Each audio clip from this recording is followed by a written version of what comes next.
Hey guys, are you thinking about taking the Eurotunnel this year, next year, maybe in the future? Today we're going to be talking about all the tips and tricks and just what to expect for the Eurotunnel from Folkestone to France.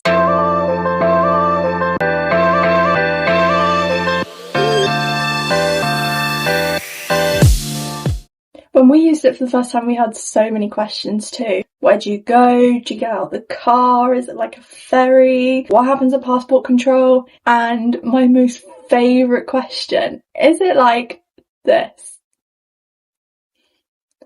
We'll have to find out, won't we? So in this video, I'm going to show you absolutely every step of arriving in Folkestone to getting off the train in France. Is it like a normal train with a slight twist, or are they completely different? Let's find out. The first thing you'll notice is that everything is really well signposted, and as long as you're following the signs to France and Le Shuttle, you really can't go wrong.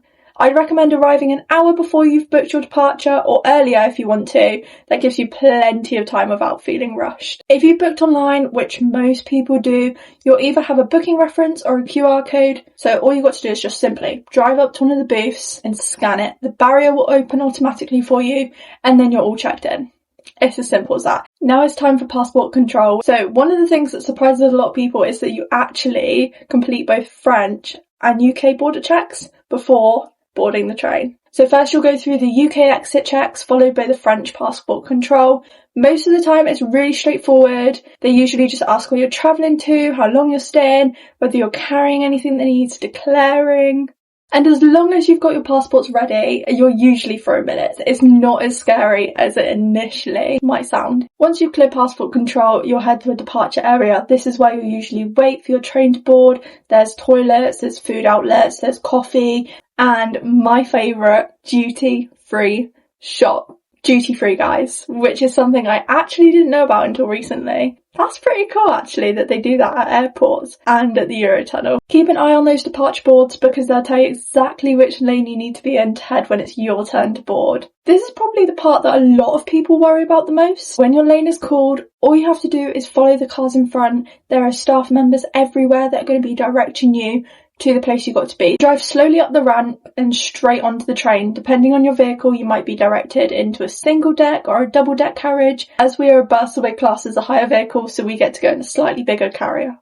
Once you're parked, apply your handbrake and leave the car in gear or park if it's an automatic. You can stay in your vehicle if you want to, but you're also allowed to get out and stretch your legs and walk a short distance around the carriage. They do have some walkways at the side, so feel free to hop off and walk along the paths. There are sometimes some really cool cars in there as well.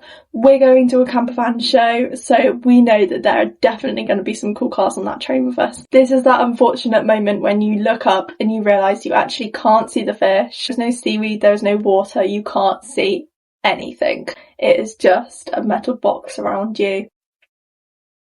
It's a bit sad. The crossing itself takes around 35 minutes, which is absolutely way quicker than the ferry. There are toilets available in each of the carriages if you need them as well. Mobile signal comes and goes when you're travelling underground because, again, you are under the sea. So don't panic if you lose service. You will get it back on your roaming plan when you get into France. Unlike the ferry, there are no shops on board, so you won't be able to do anything except for sit back and relax and enjoy the ride. And I'm not going to lie to you, the train can be quite noisy. Just before you're about to arrive in France, you'll know because you'll hear an announcement telling you it's almost time to get back in your vehicle. The train doors will open soon and everyone just simply drives off. The roads are actually really well signposted, so it makes it really easy to join the motorway towards Calais and wherever you're heading next. One thing to remember is you're now driving on the right hand side of the road, no longer the left like we do in England. So just take your time while you're getting some used to it. And it is quite nice to come off from the ferry and you're not immediately on that main road. You do have a bit of time to sort of work it out. Now let's go through some of my tips and tricks which I like to remember for when I'm doing the Eurotunnel. Make sure that passport is somewhere easy to reach. Do not put it away under a book that's in a bag that's in the boot. Don't do it. Have your booking confirmation ready before you arrive.